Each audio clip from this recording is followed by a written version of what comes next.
Cuando mi hija falleció, mi yerno me echó de mi propia casa. Tiró mis maletas a la calle y me gritó: «Viejo inútil, ahora ve a vivir con los mendigos». Le supliqué que me diera una oportunidad, pero no sirvió de nada. Al día siguiente, él recibió un sobre que lo hizo venir desesperado a buscarme. Me llamo Harold Matthews, y nunca imaginé que perder a mi hija sería solo el comienzo de mi peor pesadilla. A los 58 años pensé que ya había visto lo suficiente de las crueldades de la vida, pero nada me preparó para lo que mi yerno, Marcus Dance, me haría apenas unas horas después de enterrar a mi Sarah. El funeral había sido pequeño y tranquilo, tal como Sarah hubiera querido. Ella siempre prefería reuniones íntimas en lugar de grandes ostentaciones. Recuerdo estar junto a su ataúd, con la mano temblándome mientras ponía una rosa blanca sobre la madera pulida. Se veía tan en paz, por fin libre del cáncer que le había destrozado el cuerpo durante 2 largos años. Marcus estaba a mi lado, con una cara que yo ya había aprendido a reconocer en los últimos meses. Durante la enfermedad de Sarah se había vuelto cada vez más distante, incluso frío. Al principio lo atribuía al dolor, al estrés de ver cómo la mujer que decía amar se consumía poco a poco. Pero había momentos en que captaba algo más en sus ojos: impaciencia, cálculo, algo que me revolvía el estómago. Después del servicio, volvimos a lo que había sido mi casa durante los últimos 3 años. Sarah había insistido en que me mudara con ellos después de mi pequeño problema cardíaco. «Ay, papá, necesitas tener familia cerca», me había dicho, con la voz ya debilitada por la quimioterapia. «Además, esta casa es demasiado grande solo para Marcus y para mí». Al principio me resistí. No quería ser una carga, pero los ojos suplicantes de Sarah derribaron mis defensas. La casa, en un barrio tranquilo de las afueras de Atlanta, estaba llena de esa incomodidad típica después de un funeral. Vecinos trayendo guisos que nadie iba a comer, parientes lejanos haciendo conversación vacía, todos evitando mirarse a los ojos mientras picaban sándwiches y hablaban en voz baja. Yo me movía por todo eso como un autómata, aceptando condolencias con asentimientos mecánicos y gracias. Fue alrededor de las 6 de la tarde cuando se fue el último invitado. El silencio que siguió se sentía pesado, opresivo. Yo estaba en la cocina lavando platos de forma mecánica cuando Marcus apareció en la puerta. Algo en su postura me hizo detenerme, con el trapo todavía en las manos. «Harold, tenemos que hablar», dijo, con un tono que nunca le había oído antes. Frío, definitivo. Dejé el plato que estaba secando y me giré hacia él. «Claro, Marcus, sé que esto es duro para los dos. Sarah no querría que...» «Corta el rollo», me interrumpió, y la dureza de su voz me hizo retroceder un paso. «Sarah ya no está. Las cosas van a cambiar aquí, viejo». Un escalofrío me recorrió la espalda. «¿A qué te refieres?». Marcus se apoyó en el marco de la puerta, con los brazos cruzados, y por primera vez noté que todavía llevaba el traje del funeral, pero con la corbata aflojada. Había algo depredador en su postura. «Me refiero a que ya no puedes quedarte aquí, viejo. Esta es mi casa ahora y no necesito a un viejo inútil ocupando espacio». Las palabras me golpearon como un puñetazo físico. Me agarré al burde de la encimera para no tambalearme. «Marcus, yo no entiendo. Sarah quería...». «Sarah está muerta», soltó, con la voz subiendo de tono. «Lo que ella quería ya no importa. Esto es la realidad, Harold. Tengo mi propia vida que vivir, y no incluye hacer de enfermero de un viejo patético que ni siquiera puede cuidarse solo». Se me secó la boca. «Pero, ¿a dónde voy a ir? Esta ha sido mi casa 3 años. Mis cosas. Marcus soltó una risa, pero sin nada de humor. Era un sonido que me heló la sangre. «¿Tus cosas? ¿Qué cosas? ¿Un montón de ropa vieja y libros polvorientos? ¿Álbumes de fotos sin valor? Por favor». Se apartó del marco y se acercó. de repente amenazante. Así va a ser esto. Vas a hacer tus maletas esta noche y mañana por la mañana te largas. Me da igual a dónde vayas. Un asilo, debajo de un puente, me importa un carajo, pero aquí no te quedas. La habitación empezó a darme vueltas. Esto no podía estar pasando. No hoy. No después de enterrar a mi hija. Marcus, por favor, ¿podemos al menos hablarlo? Dame unas semanas para buscar algo. Acabo de enterrar a mi única hija. No pienso claro. No. La palabra salió como un disparo. Has tenido 3 años para organizar tu vida, y en vez de eso has sido un parásito, viviendo de mi generosidad, pues se acabó el viaje gratis. Las lágrimas empezaron a nublarme la vista. Las había contenido todo el día, tratando de ser fuerte por el recuerdo de Sara, pero ahora salían a raudales. Por favor, Marcus, te lo suplico. No tengo otro lugar. No tengo mucho dinero ahorrado. Y a mi edad, ese no es mi problema, dijo, alzando más la voz. Debiste pensarlo antes de convertirte en una carga. ¿Crees que no sé lo que dice la gente de mí? Pobre Marcus, atrapado cuidando al suegro muerto de hambre. Pues ya estoy harto de ser el bueno. Fue al armario del pasillo y sacó 2 maletas viejas que reconocí como mías. Las tiró al suelo con un golpe fuerte. Empieza a empacar ahora. Mis manos temblaban mientras miraba las maletas. Marcus, por favor, dame unos días. Llamaré a amigos. Buscaré un apartamentito. No lo entiendes, ¿verdad? Su cara estaba roja, las venas del cuello hinchadas. Te quiero fuera esta noche. Cada segundo que estás en mi casa me da asco. Abrió la puerta principal de golpe, dejando entrar el aire fresco de la tarde. Coge tu basura y lárgate, viejo hijo de puta inútil. Ve a vivir con los otros mendigos donde perteneces. Las palabras me cortaron como cuchillos. Conocí a Marcus desde hacía 5 años. Lo había visto cortejar a mi hija. Le entregué a Sara en el altar. Lo vi babear con las finales de la NBA. Le presté cientos de dólares cuando se le averió el carro. Lo traté como al hijo que nunca tuve, y así me pagaba la bondad. Con las piernas como de plomo, subí a empacar. Las manos me temblaban mientras doblaba ropa y recogía artículos de aseo. Cada cosa pesaba imposiblemente. Una foto de Sara y yo en su graduación universitaria. Su primer dibujo del kindergarten que de alguna forma había conservado todos estos años. El reloj que me regaló por mis 50 cumpleaños. Cuando bajé con las 2 maletas, Marcus me esperaba junto a la puerta abierta, dando golpecitos impacientes con el pie. «Ya era hora», murmuró. «Ahora fuera y no vuelvas nunca». Al salir al porche, arrastrando las maletas, me giré una última vez. «Marcus, Sara te amaba. Se le rompería el corazón si viera». La puerta se azotó en mi cara tan fuerte que hizo temblar las ventanas. Me quedé ahí, en la oscuridad creciente, con 2 maletas a mis pies, sin ningún lugar a donde ir y nadie a quien llamar. La luz del porche de los vecinos se encendió, y vi a la señora Patterson mirar por la cortina antes de cerrarla rápido. Ni siquiera ella podía mirar mi vergüenza. Esa noche dormí en mi carro en el estacionamiento de un Walmart, usando el abrigo como manta y una maleta como almohada. Cada vez que cerraba los ojos, veía la cara de Sara y me preguntaba cómo le explicaría que el hombre que ella amaba había tirado a su padre a la basura el mismo día de su funeral. Habían pasado 3 semanas desde que Marcus me echó, y apenas reconocía al hombre en que me había convertido. Mi reflejo en los escaparates mostraba a alguien ojeroso y demacrado, a alguien que parecía exactamente el mendigo del que Marcus me había acusado. La ironía no se me escapaba. Había conseguido un lugar en el refugio Riverside, un edificio viejo que olía a desinfectante y desesperación. Las literas estaban en líneas como en un cuartel, y los colchones delgados ofrecían poco alivio contra los armazones metálicos.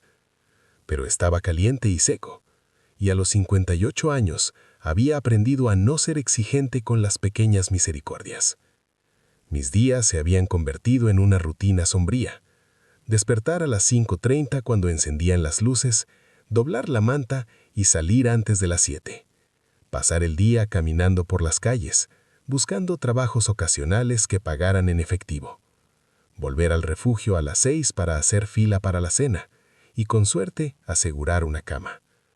Lo más duro no era la incomodidad física, ni siquiera el hambre constante cuando no tenía para comer. Era la forma en que la gente me miraba ahora, o mejor dicho, la forma en que miraba a través de mí, como si me hubiera vuelto invisible al perder una dirección. Intenté llamar a algunos viejos amigos de mis días de trabajo, pero esas conversaciones nunca salieron bien. Tom Henderson, a quien conocía desde hacía 5 años, me colgó cuando mencioné que necesitaba un lugar temporal. Veía como todo.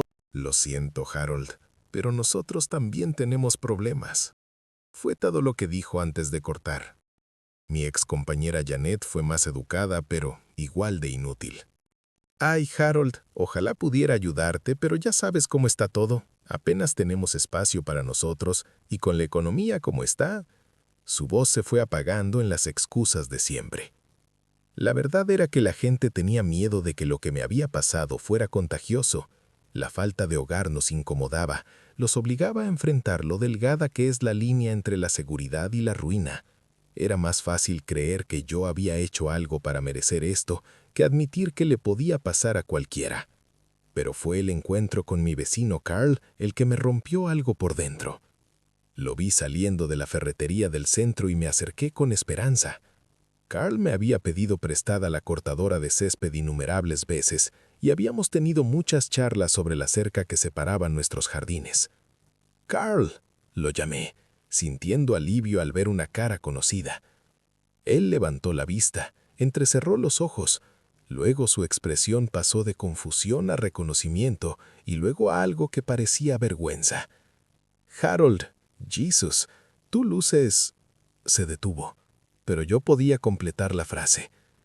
«He pasado un mal momento desde que Sarah murió», dije, tratando de mantener la voz firme. «Marcus me echó y estoy en el refugio por ahora, pero me preguntaba si sabrías de algún trabajo». «Mira, Harold», me interrumpió, mirando nervioso alrededor como si alguien pudiera verlo hablando conmigo. «Lo siento mucho por Sarah, de verdad, pero no puedo meterme en lo que sea que esté pasando entre tú y Marcus. Eso es asunto familiar». «Pero no te pido que te metas», dije rápido. «Solo necesito trabajo, cualquier cosa. Soy bueno con las manos. Tú lo sabes. ¿Te acuerdas cuando te ayudé a construir la terraza?» Carl cambió el peso de un pie al otro, claramente queriendo escapar. «El tema es que, Harold, los tiempos están duros para todos. No puedo contratar ayuda ahora. Lo siento». Se giró para irse, luego se detuvo y miró atrás. «Tal vez deberías arreglar las cosas con Marcus. La familia es familia, ¿sabes?» «Pero yo no hice nada», dije, pero él ya se alejaba. Esa tarde me senté en un banco del parque Riverside, viendo familias jugar con sus hijos y preguntándome cómo mi vida se había derrumbado tan completamente. Una señora mayor se sentó a mi lado y noté que estaba desenvolviendo cuidadosamente un sándwich. «Pareces hambriento, querido», dijo suave, ofreciéndome la mitad. Quise rechazar por mantener algo de dignidad, pero mi estómago me traicionó con un rugido fuerte. «Gracias», susurré, aceptando la comida con gratitud. «Me llamo Margaret. Hago voluntariado en la iglesia de la esquina. Puedes pasar mañana por el almuerzo si quieres». Por primera vez en semanas, alguien me había mostrado bondad sin esperar nada a cambio. Tuve que contener las lágrimas. Soy Harold, y sí, me gustaría mucho.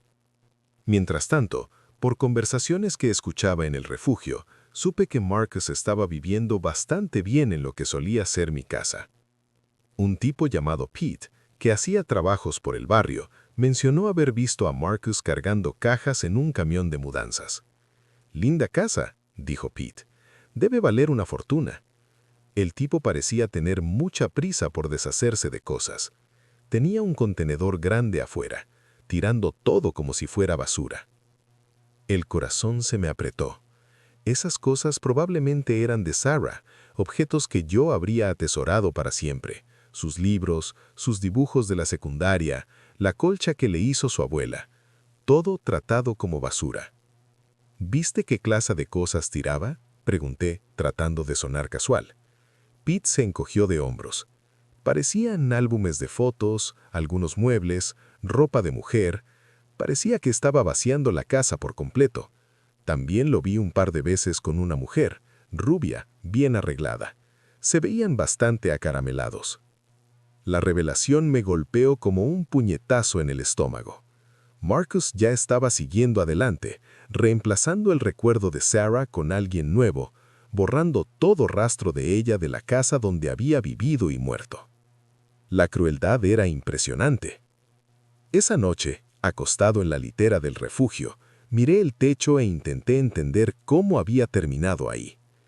3 semanas atrás estaba de luto pero seguro, rodeado de paredes conocidas y recuerdos de mi hija. Ahora dormía en una habitación llena de extraños, toda mi vida reducida a lo que cabía en 2 maletas viejas. El hombre de la litera de al lado tosía otra vez, un sonido profundo que hablaba de enfermedad y abandono. Al otro lado de la sala, alguien lloraba bajito bajo la almohada. Esos eran los sonidos de vidas rotas, de sueños aplazados y dignidad descartada. Pensé en Sarah, en lo orgullosa que había estado de Marcus cuando se conocieron. «Es ambicioso, papá», me había dicho. «Va a llegar lejos». Tenía razón en lo ambicioso, pero se equivocó en lo que haría con esa ambición. Al quedarme dormido por fin, me pregunté si así sería el resto de mi vida, un ciclo interminable de refugios y comedores, de ser invisible y olvidado. Me pregunté si Marcus alguna vez pensaba en mí, o si ya me había borrado de mi memoria tan completamente como estaba borrando la presencia de Sarah de la casa donde había vivido y muerto. Lo que no sabía era que el día siguiente llegaría un sobre que cambiaría todo, revelando secretos que pondrían el mundo de Marcus patas arriba y le mostraría cuánto había subestimado al hombre que había tirado a la calle. Estaba barriendo los escalones de la iglesia St. Michael cuando Margaret me encontró esa mañana de martes. Habían pasado exactamente 4 semanas desde que Marcus me echó y por fin había encontrado un trabajo estable ayudando al padre Thomas con tareas de mantenimiento. El pago era mínimo, pero era trabajo honesto y me daba un propósito que necesitaba desesperadamente. «Harold», llamó Margaret, con una urgencia en la voz que no le había oído antes. Venía apurada subiendo los escalones, con su compostura habitual reemplazada por algo que parecía emoción. Paré de barrer y me apoyé en el mango de la escoba. «Buenos días, Margaret. Llegas temprano hoy». Tomó aire y sacó un papel de su bolso. «Tengo algo que quizá te interese. ¿Te acuerdas cuando mencionaste a tu yerno, Marcus? Pues mi nieto trabaja en el bufete del centro, Morrison y Asociados. Ayer oyó algo que involucra a alguien con ese nombre». El estómago se me apretó. Cualquier cosa relacionada con Marcus no podía ser buena noticia para mí. ¿Qué clase de algo? Margaret miró alrededor para asegurarse de que estábamos solos, luego bajó la voz. Un hombre llamado Marcus Vance fue pidiendo servicios legales de emergencia. Estaba muy nervioso, casi en pánico. Preguntaba sobre leyes de herencias y algo de probar parentescos biológicos. El nombre me golpeó como un golpe físico. Marcus Vance era el nombre completo de Marcus, aunque profesionalmente usaba Marcus White. ¿Tu nieto oyó algo más? Ese es el tema, dijo Margaret, con los ojos brillantes de curiosidad. El hombre no paraba de hablar de un error, de que había actuado demasiado rápido. Preguntaba si había formas de impugnar parentescos biológicos después de la muerte. Mi mente corría tratando de entender. ¿Por qué preguntaría Marcus sobre parentesco biológico? Sarah ya no está, y nunca tuvieron hijos, a menos que... Margaret, ¿tu nieto mencionó algo de documentos? ¿Papeles? Ella asintió despacio. La verdad es que sí. Al parecer, ese señor Marcus había recibido un documento oficial que lo había alterado mucho. Los abogados trataban de calmarlo, pero él seguía diciendo que había cometido un error terrible y necesitaba arreglarlo ya. Sentí una mezcla extraña de confusión y anticipación creciendo en el pecho. ¿Qué clase de documento pudo haber puesto a Marcus en tal pánico? ¿Y qué tiene que ver con parentescos biológicos? ¿Cuándo pasó eso? Ayer por la tarde, como a las 3, dijo mi nieto. El hombre parecía que no había dormido en días. Le agradecí a Margaret e intenté concentrarme en el trabajo, pero mi mente volvía una y otra vez a ese desarrollo misterioso. ¿Qué pudo haber pasado para que Marcus estuviera tan desesperado consultando abogados sobre parentesco biológico? La respuesta llegó 2 días después, y vino de Pete, el manitas que había mencionado ver a Marcus vaciando la casa. Estaba comiendo en el centro comunitario cuando Pete se sentó frente a mí, con cara seria. «Harold, tengo que contarte algo», dijo, mirando nervioso alrededor. «Es sobre tu yerno». Dejé mi sándwich, de repente sin apetito. «¿Qué pasa con él?» Pete se inclinó hacia adelante, casi susurrando. «Ayer estaba trabajando para los vecinos de tu antigua casa. No pude evitar notar mucho movimiento. Carros oficiales, gente de traje con carpetas». «¿Qué clase de carros oficiales?» «Ese es el detalle interesante», dijo Pete. «Uno era de la oficina del catastro del condado, otro de un bufete, pero el que más me llamó la atención era de una empresa de investigación privada». El corazón se me aceleró. ¿Investigadores privados? Pete asintió. «Esa no es ni la parte más rara. Al mediodía llega un sedán negro elegante y baja una mujer con traje caro y maletín. Va directo a la puerta y le entrega un sobre a Marcus. Te juro, Harold, nunca había un hombre cambiar de color tan rápido. Pasó de normal a blanco como papel en 2 segundos. ¿Viste qué había dentro del sobre? No exactamente, pero lo vi leyendo lo que fuera ahí mismo en el porche. Le temblaban tanto las manos que apenas podía sostener el papel. Luego empezó a gritarle a la mujer, algo de errores y que esto no podía ser cierto. Ella se quedó tranquila y le dijo algo como que toda la documentación había sido verificada. Pete tomó un sorbo de café, claramente disfrutando tener noticias tan dramáticas. Pero lo más raro viene ahora. Después de que la mujer se fue, Marcus entró unos 10 minutos. Luego salió corriendo con una maleta. La tiró al carro y se fue como si lo persiguiera el diablo. ¿Se fue de la casa? Ese es el punto. Volvió como 1 hora después con 2 hombres más. Entraron y los oí hablando fuerte, aunque no entendí las palabras. Luego Marcus salió y empezó a hacer llamadas. Lo oía desde donde trabajaba porque casi gritaba al teléfono. Pete se acercó más. «Harold, alcancé a oír algunas palabras. No paraba de decir cosas como «tengo que encontrarlo» y «esto lo cambia todo. Cometí un error enorme». En un momento oí clarito que dijo tu nombre. La boca se me secó. ¿Mi nombre? Claro como el agua. Le estaba diciendo a alguien por teléfono que necesitaba localizar a Harold urgentemente, que era vital. Sonaba desesperado Harold, como si su mundo se estuviera derrumbando. Me recosté en la silla, con la cabeza dando vueltas. ¿Qué pudo haber en ese sobre para que Marcus estuviera tan desesperado por encontrarme? El mismo hombre que me había llamado carga inútil y me había echado como basura, ahora aparentemente me buscaba con urgencia. Pete, ¿por casualidad viste el nombre del bufete o de la empresa de investigación? Él se rascó la cabeza pensando. El bufete era Morrison y Asociados, seguro. Reconocí el logo. La empresa de investigación, déjame pensar, era algo con Heritage. Heritage Research, quizás. Heritage Investigations. Esa tarde fui a la biblioteca pública y usé su computadora para buscar Heritage Investigations. Su página web era profesional y discreta, especializada en investigación genealógica, verificación de historia familiar y confirmación de parentescos biológicos. Las piezas del rompecabezas empezaban a encajar, pero todavía no formaban una imagen que tuviera sentido. ¿por qué Marcus necesitaría verificar parentesco biológico? Sara era su esposa y ya no está. Yo soy su padre. Eso nunca estuvo en duda. A menos que... Un pensamiento me golpeó tan fuerte que solté un jadeo, haciendo que otros en la biblioteca me miraran. ¿Y si la investigación no era sobre si yo era padre de Sara? ¿Y si era sobre si Sara era mi hija?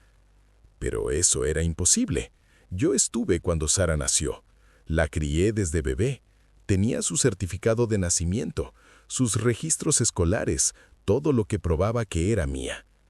A menos que hubiera algo que yo no sabía, algo oculto durante 28 años. Esa noche, acostado en mi litera del refugio, no podía sacarme la sensación de que todo lo que creía saber de mi vida estaba a punto de cambiar. El pánico de Marcus, los abogados, los investigadores privados, todo apuntaba a una revelación que lo cambiaría todo. Lo que no podía imaginar era cuán dramáticamente esa revelación alteraría no solo el mundo de Marcus, sino también el mío. El sobre que lo había puesto en pánico contenía información que expondría secretos enterrados por décadas. Secretos que explicarían por qué un hombre echaría a su suegro y luego lo buscaría desesperado días después. Al cerrar los ojos esa noche, no tenía idea de que Marcus en ese mismo momento estaba recorriendo las calles de la ciudad buscándome, revisando cada refugio y comedor, cada vez más desesperado con cada intento fallido de localizar al hombre que había descartado con tanta crueldad. La verdad estaba saliendo a la luz por fin y cambiaría todo. La revelación me llegó no por Marcus, sino por una llamada que nunca esperé recibir. Era viernes por la mañana y estaba ayudando al padre Thomas a organizar el banco de alimentos de la iglesia cuando Margaret se acercó con el teléfono parroquial en la mano. «Harold, hay una llamada para ti», dijo, con expresión confundida. «Es una mujer que dice que es abogada y que es muy importante». Las manos me temblaron al tomar el teléfono. ¿Quién llamaría a una abogada para encontrarme en una iglesia? Habla Harold. «Señor Whitmore, soy Amanda Sterling de Morrison y Asociados. Disculpe que lo haya localizado así, pero hemos estado intentando encontrarlo varios días. Tenemos información muy importante respecto a su situación familiar». La formalidad de su voz me apretó el estómago. No entiendo. ¿Por qué un bufete me buscaría a mí? Señor Whitmore, creo que usted sabe que su yerno, Marcus, vino a vernos esta semana. Lo que no sabe es por qué. Y creo que tiene derecho a entender lo que está pasando. Apreté más el teléfono. ¿Qué está pasando? Hubo una pausa. Luego la voz de la señora Sterling se volvió más suave. Señor Whitmore, hay cosas sobre su historia familiar de las que creo que usted no tiene conocimiento. Cosas que Marcus descubrió recientemente, por eso ha estado buscándolo desesperadamente. ¿Sería posible que viniera a nuestras oficinas? Esto realmente no es algo para discutir por teléfono.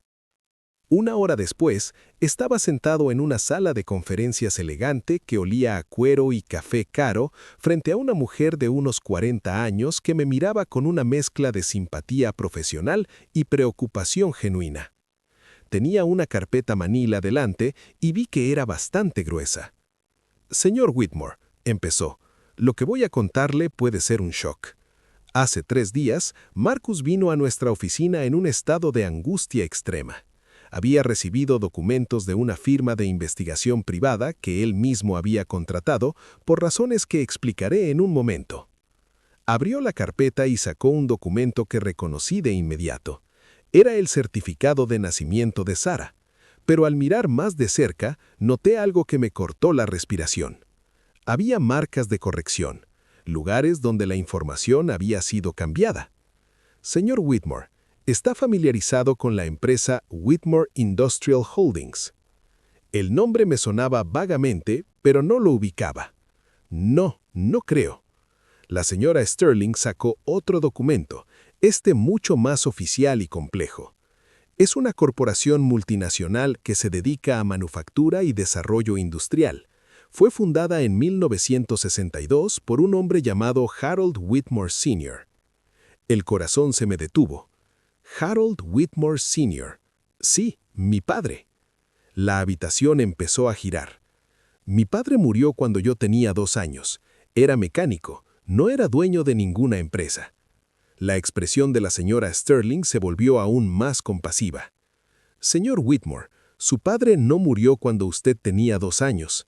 Vivió hasta 1998 y pasó décadas buscándolo. Las palabras me golpearon como golpes físicos. Me agarré al borde de la mesa para no caerme. Esa es imposible, mi madre me dijo. Su madre le mintió, dijo la señora Sterling con suavidad. Sus padres se divorciaron en 1967. Su madre lo tomó a usted y desapareció. Cambió su nombre de Harold Whitmore Jr. a Harold Matthews y le dijo que su padre estaba muerto para evitar cualquier intento de contacto. Sentí que no podía respirar. Pero Sarah, su apellido era Matthews. ¿Cómo? La señora Sterling sacó otro documento, y esta vez lo reconocí al instante. Era mi certificado de matrimonio con Ellen, la madre de Sarah. Pero viéndolo ahora en este contexto, detalles saltaban que nunca había notado. Señor Whitmore, cuando se casó con Ellen Matthews en 1974, usted legalmente tomó su apellido, porque creía que Matthews era su verdadero nombre. No tenía idea de que en realidad era Harold Whitmore Jr., heredero de una fortuna que estaba en fideicomiso para usted. Las implicaciones eran enormes. ¿Está diciendo que soy rico? Señor Whitmore, no es solo rico, es uno de los hombres más ricos del estado, y lo ha sido desde su cumpleaños 21, cuando el fideicomiso debió liberarse para usted. El problema era que nadie podía encontrarlo para decírselo. Sacó una pila gruesa de documentos financieros. Whitmore Industrial Holdings ha sido administrada por un consejo de fideicomisarios durante décadas, esperando al heredero legítimo para reclamar su herencia. Cuando su padre murió, en 1998, dejó instrucciones de que la búsqueda continuara indefinidamente. Mi mente daba vueltas. Pero, ¿cómo entra Marcus en esto? ¿Cómo se enteró? La expresión de la señora Sterling se oscureció un poco. Ahí es donde la historia se complica más. Marcus había acumulado deudas de juego importantes. Hablamos de cientos de miles de dólares. Estaba enfrentando consecuencias muy serias de gente muy peligrosa. Sacó estados de cuenta y documentos de préstamos. En desesperación, contrató a Heritage Investigations para investigar su pasado familiar, esperando encontrar activos ocultos a los que pudiera acceder a través de Sarah. Lo que encontró fue la verdad sobre quién es usted realmente. Las piezas por fin encajaban. El sobre que Pete vio era el informe completo de Heritage Investigations confirmando mi identidad como Harold Whitmore Jr. y detallando la magnitud de mi herencia. Marcus se dio cuenta de que el hombre que había echado a la calle valía más dinero del que podía gastar en varias vidas. Miré los documentos frente a mí tratando de procesar lo que significaba. Entonces Sarah era hija de uno de los hombres más ricos del país, y nunca lo supo. Y Marcus, que estaba desesperado en deudas y enfrentando problemas graves, acababa de tirar su única conexión con la fortuna que podía salvarlo. La señora Sterling se inclinó hacia adelante. Señor Whitmore, hay algo más que necesita saber. El testamento de su padre contiene una cláusula muy específica. Si algún miembro de la familia, incluyendo cónyuges de los hijos, es encontrado maltratando o dañando a usted de alguna forma, queda permanentemente excluido de cualquier acceso al patrimonio. La ironía era impresionante. Marcus me había echado pensando que era una carga sin valor, sin saber que en realidad valía más de lo que él podía imaginar. Y al hacerlo, había garantizado que nunca vería un centavo de esa riqueza.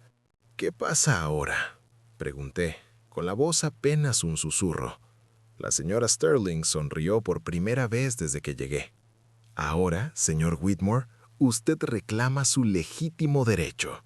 El Consejo de Fideicomisarios ha estado esperando 38 años para entregarle el control de la compañía. Está a punto de convertirse en un hombre muy poderoso. Hizo una pausa y agregó: y Marcus está a punto de aprender que el mendigo al que echó a la calle era en realidad la única persona que podía salvarlo del desastre que él mismo creó. Mientras estaba ahí, rodeado de documentos que probaban que era alguien completamente diferente de quien creía ser, no podía evitar pensar en la cruel ironía de todo. Marcus había estado tan concentrado en deshacerse de lo que veía como peso muerto que había tirado su propia salvación. Pero más que eso, pensé en Sarah, en lo orgullosa que habría estado de saber que su padre no era solo un hombre común, sino alguien que podía marcar una diferencia real en el mundo. La tragedia era que ella había muerto sin saber la verdad sobre su propio linaje. Mientras la señora Sterling seguía explicando los detalles de mi herencia y lo que significaría, me di cuenta de que la búsqueda desesperada de Marcus no era solo por dinero, era por sobrevivencia. Y el hombre que una vez me llamó inútil estaba a punto de descubrir cuánto necesitaba a la persona que había descartado con tanta crueldad. El sobre que lo había puesto en pánico había revelado la verdad que cambiaría nuestras vidas para siempre, pero de formas muy diferentes. La transformación de mis circunstancias ocurrió con una velocidad impresionante. En 48 horas de esa reunión con Amanda Sterling, pasé de dormir en una litera del refugio Riverside a ocupar una suite en el Hotel Grand Metropolitan, mientras mi nuevo equipo legal trabajaba para establecer mi identidad y transferir el control de Whitmore Industrial Holdings. Pero no estaba listo para revelarme a Marcus todavía. Quería entender primero el alcance completo de su desesperación, ver hasta dónde llegaría para encontrar al hombre que había tirado como basura. Lo que descubrí superó incluso mis peores expectativas sobre su carácter. Fue Margaret quien me trajo el primer informe. Se había convertido en mi recolectora de inteligencia extraoficial, y su red de voluntarios de la iglesia y contactos comunitarios resultó invaluable para seguir el comportamiento cada vez más frenético de Marcus. «Harold, tienes que oír esto», dijo cuando me visitó en el hotel. «La señora Chen de la lavandería me llamó esta mañana. Dice que un hombre que coincide con la descripción de Marcus entró ayer preguntando si alguien había visto a un hombre mayor sin hogar. Estaba ofreciendo $50 por información». Dejé mi taza de café, intrigado a pesar de mí mismo. ¿$50? Está poniendo plata para encontrarme. Margareta sintió seria. Esa no es toda la historia. El padre Thomas me dijo que Marcus fue a la iglesia ayer por la tarde, prácticamente exigiendo saber si estabas quedándote ahí. Cuando el padre Thomas no le dio información sobre ti, Marcus se puso agresivo. Empezó a gritar que era una emergencia y que la vida de personas estaba en juego. La ironía no se me escapaba. El mismo hombre que había gritado que yo era inútil, ahora le decía a la gente que encontrarme era cuestión de vida o muerte. En cierto modo, supongo que para él lo era. ¿Qué hizo el padre Thomas? Le dijo a Marcus que aunque supiera dónde estabas, no compartiría esa información con alguien que claramente te había hecho daño.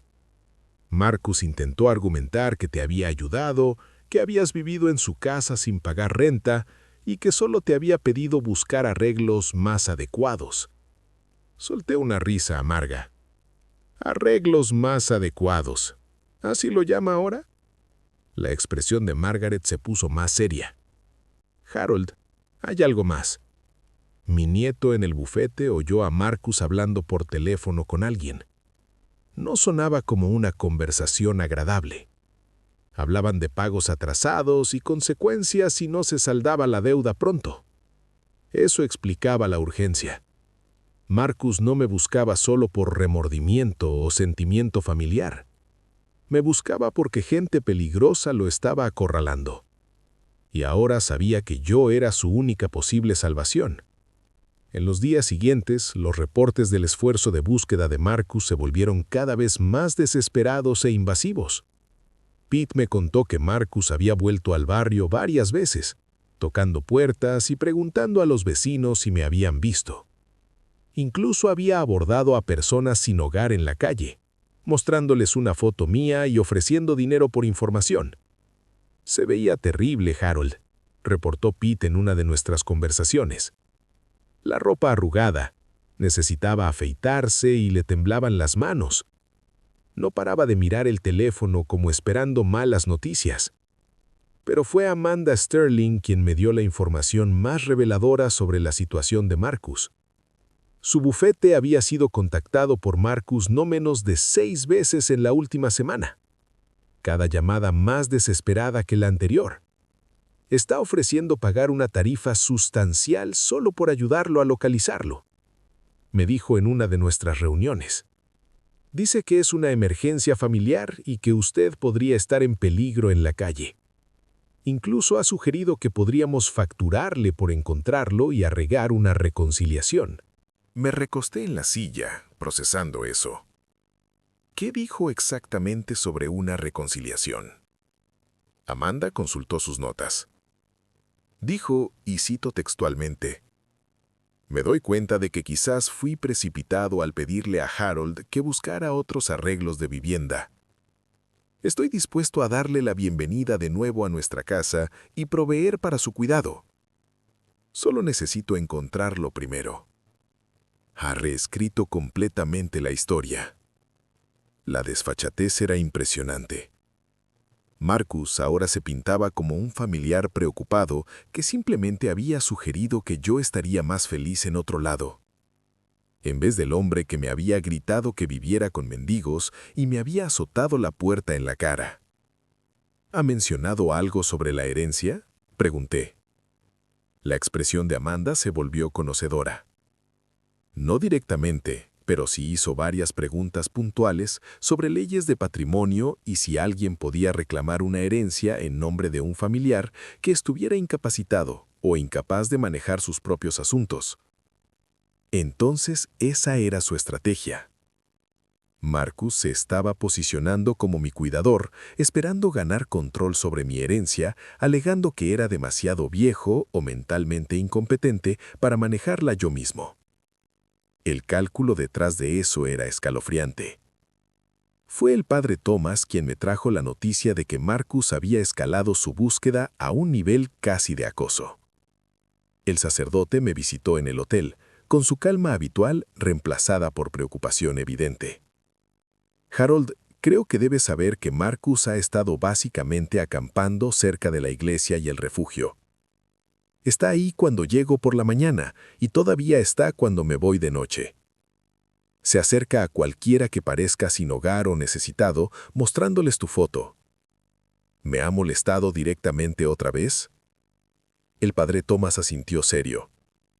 «Ayer me acorraló cuando salía y se puso bastante agresivo. Me acusó de esconderme y dijo que si me pasaba algo porque no revelaba tu ubicación, sería mi culpa. Cuando le expliqué que realmente no sabía dónde estabas, no me creyó». El sacerdote hizo una pausa, eligiendo las palabras. «Harold, he visto gente desesperada antes, pero con Marcus hay algo diferente. Esto no es solo encontrarte. Parece aterrorizado. Como si se le estuviera acabando el tiempo. Esa tarde decidí ver por mí mismo la desesperación de Marcus. Me puse ropa vieja del refugio, me calé una gorra de béisbol hasta los ojos y me posicioné al otro lado de la calle del refugio Riverside. No tuve que esperar mucho.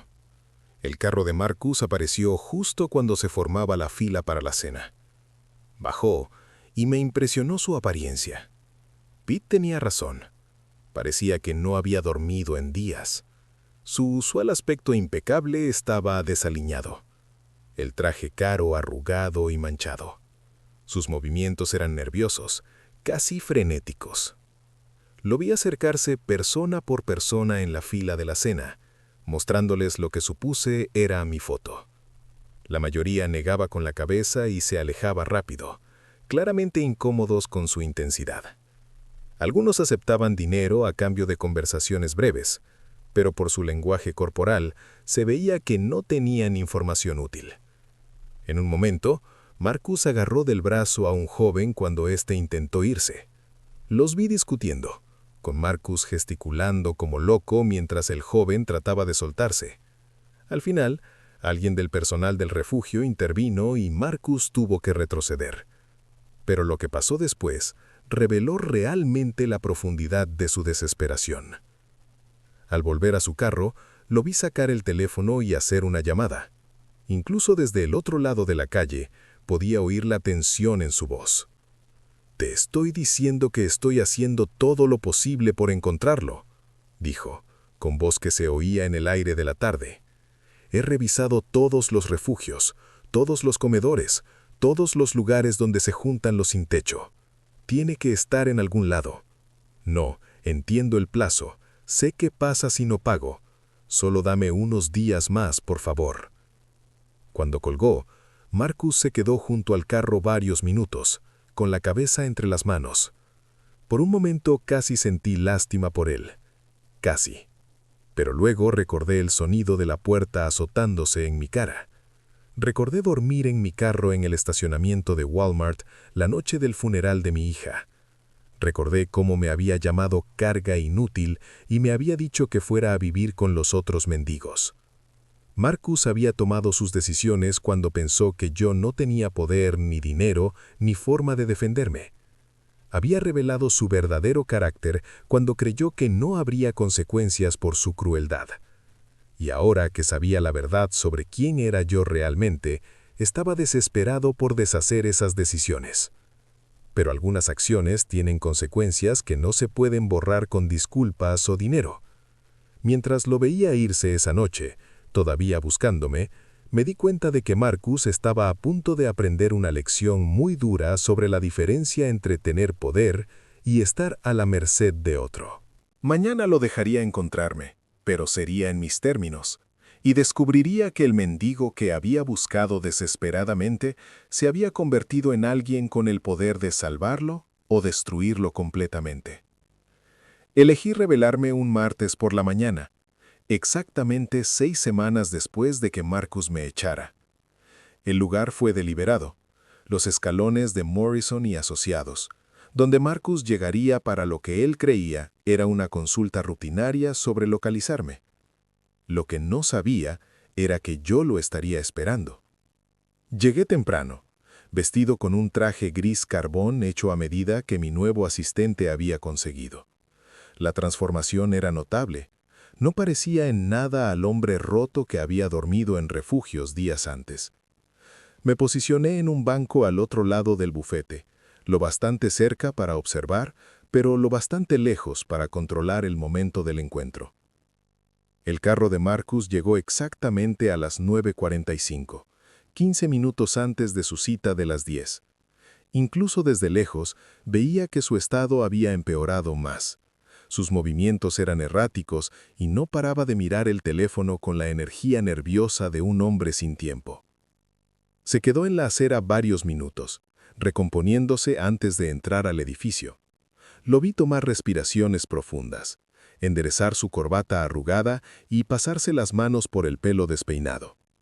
Se estaba preparando para lo que probablemente creía sería otra reunión sin resultados sobre encontrar a su suegro desaparecido. Esperé otros 10 minutos antes de cruzar la calle y entrar al edificio. La recepcionista me reconoció al instante. Ya me había hecho bastante familiar al personal en la última semana. «Buenos días, señor Whitmore», dijo con una sonrisa respetuosa. «La señora Sterling lo espera en la sala de conferencias B». Mientras caminaba por el pasillo, oía la voz de Marcus a través de la puerta cerrada de la sala A.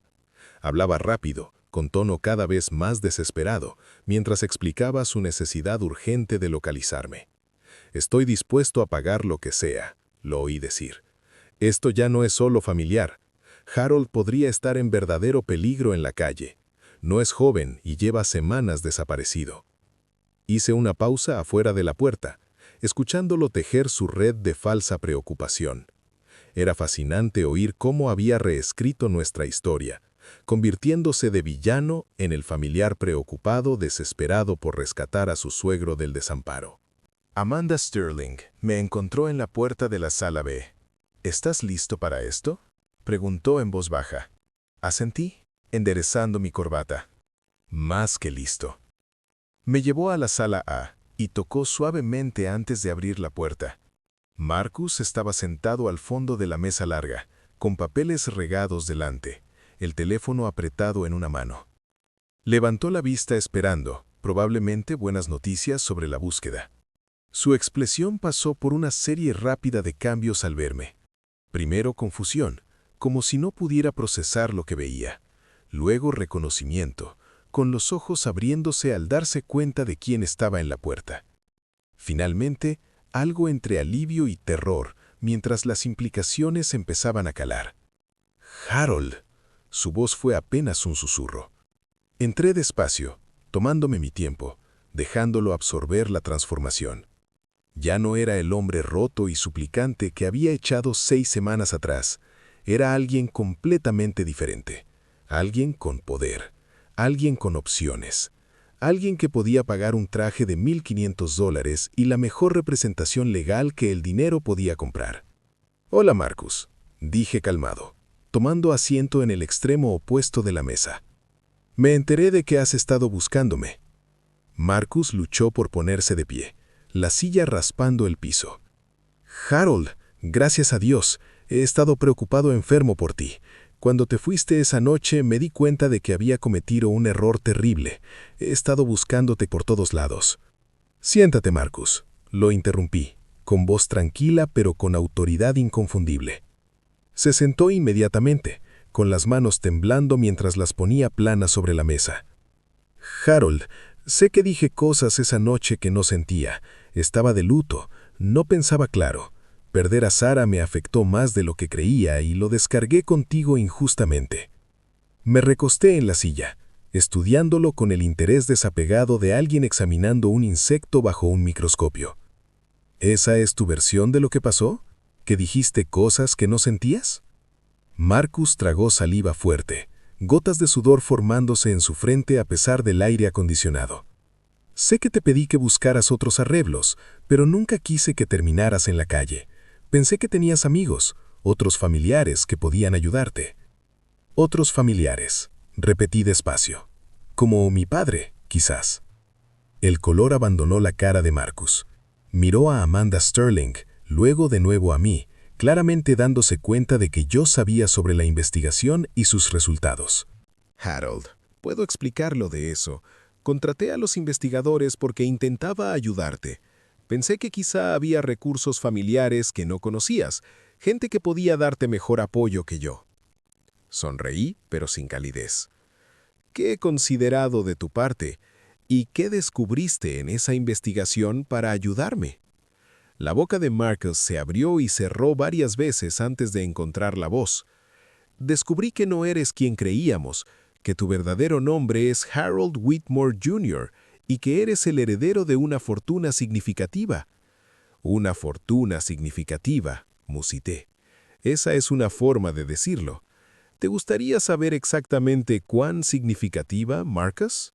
Él asintió mudo, con los ojos fijos en mi cara. Saqué un documento de la carpeta que Amanda había preparado para mí. «Whitmore Industrial Holdings vale aproximadamente $4,700 millones. El fideicomiso personal que ha estado acumulando intereses durante 38 años vale otros 800 millones. Todo ahora bajo mi control directo». Marcus hizo un sonido que estaba entre jadeo y sollozo. La magnitud de lo que había tirado claramente lo abrumaba. «Pero aquí viene la parte interesante, Marcus», continué, con voz perfectamente calmada. «El testamento de mi padre contiene una cláusula muy específica sobre familiares que maltratan al heredero. ¿Te gustaría saber qué dice esa cláusula?» Marcus negó la cabeza frenéticamente. «Harold, por favor déjame explicar. Estaba desesperado. Tengo deudas serias con gente peligrosa. Estaba enfrentando consecuencias que podían destruir mi vida, quizá terminarla. Cuando te eché, no sabía quién eras realmente. Ah, ahí está, dije, inclinándome un poco hacia adelante. La verdad por fin sale. Me echaste porque pensabas que era inútil, una carga que podías descartar sin consecuencias. Pero ahora que sabes que valgo miles de millones, de repente quieres enmendarlo. Lágrimas corrían por la cara de Marcus. Por favor, Harold, te lo suplico. Esta gente a la que debo no es de las que aceptan pagos atrasados. Ya han hecho amenazas. Si no consigo $600,000 para el viernes, van a... Para, dije cortante. No quiero oír sobre tus deudas de juego ni tus malas decisiones. No quiero oír tus excusas ni tus disculpas. Me puse de pie, enderezando mi chaqueta. ¿Te acuerdas de lo que me dijiste la noche que me echaste? Me dijiste que fuera a vivir con los otros mendigos donde pertenecía. Me llamaste viejo hijo de puta inútil y me azotaste la puerta en la cara el día que enterré a mi hija. Marcus sollozaba abiertamente ahora. Lo siento. Lo siento mucho. Haré cualquier cosa para arreglar esto. Te cuidaré el resto de tu vida. Me aseguraré de que tengas todo lo que necesites. Por favor, solo ayúdame esta vez. Caminé despacio alrededor de la mesa, hasta estar detrás de su silla. Marcus, quiero que escuches muy bien lo que voy a decirte. Él se secó los ojos y me miró con esperanza. Me mostraste exactamente quién eres cuando pensabas que yo no tenía poder, ni dinero, ni forma de defenderme. Revelaste tu verdadero carácter cuando creíste que no habría consecuencias por tu crueldad. Y ahora quieres que te salve porque descubriste que tengo algo que necesitas. Puse mi mano en el respaldo de su silla y me incliné para que mi boca estuviera cerca de su oído. La respuesta es no. Marcus se giró para mirarme, con pánico reemplazando la esperanza en sus ojos. Pero no puedes dejar que me maten. Soy familia. Estuve casado con tu hija. Estuviste casado con mi hija, concordé calmado. Pero perdiste cualquier derecho a consideración familiar el momento en que me echaste como basura. La familia se supone que se protege, se apoya, muestra lealtad y amor. Tú no me mostraste nada de eso. Marcus me agarró el brazo, con un agarre desesperado. Por favor, Harold, haré lo que sea. Te firmo la casa, te doy todo lo que tengo, solo ayúdame esta vez. Miré su mano en mi brazo, luego su cara. Quita tu mano, Marcus. La quitó de inmediato. Y parece que no entiendes, dije, con voz completamente calmada. No necesito tu casa, no necesito nada de lo que tienes. Valgo más dinero del que podrías gastar en 10 vidas. Lo único que tenías que yo quizás hubiera querido era respeto y bondad para un viejo que acababa de perder a su hija, y dejaste muy claro que eso no estabas dispuesto a darlo. Caminé hacia la puerta, luego me detuve y me giré. Ah, y Marcus, esa cláusula del testamento de mi padre que mencioné, dice que cualquiera que maltrate a un miembro de la familia Whitmore queda permanentemente excluido de cualquier asistencia financiera del patrimonio, incluso si yo quisiera ayudarte, que no quiero. Legalmente no puedo. Marcus se derrumbó de nuevo en la silla, el peso de su situación finalmente aplastándolo por completo. ¿Qué voy a hacer? Enderecé mi corbata y sonreí. No tengo idea, Marcus, pero seguro encuentras una solución. Después de todo, tú eres el que me dijo que la familia tiene que apoyarse. Tal vez deberías llamar a la tuya. Al salir de esa sala de conferencias, dejando a Marcus roto y derrotado atrás, sentí algo que no había experimentado en meses. Paz. No la satisfacción de la venganza, sino la tranquila alegría de que la justicia por fin se había servido. 6 meses después, vivía en una hermosa casa con vista al océano, lejos de la ciudad y los recuerdos tóxicos que tenía ahí. Había tomado control de Whitmer Industrial Holdings y estaba usando los recursos de la compañía para financiar refugios y servicios para personas sin hogar, en memoria de Sarah. Nunca volví a ver a Marcus, aunque por Amanda supe que había tenido que declararse en bancarrota y lo había perdido todo.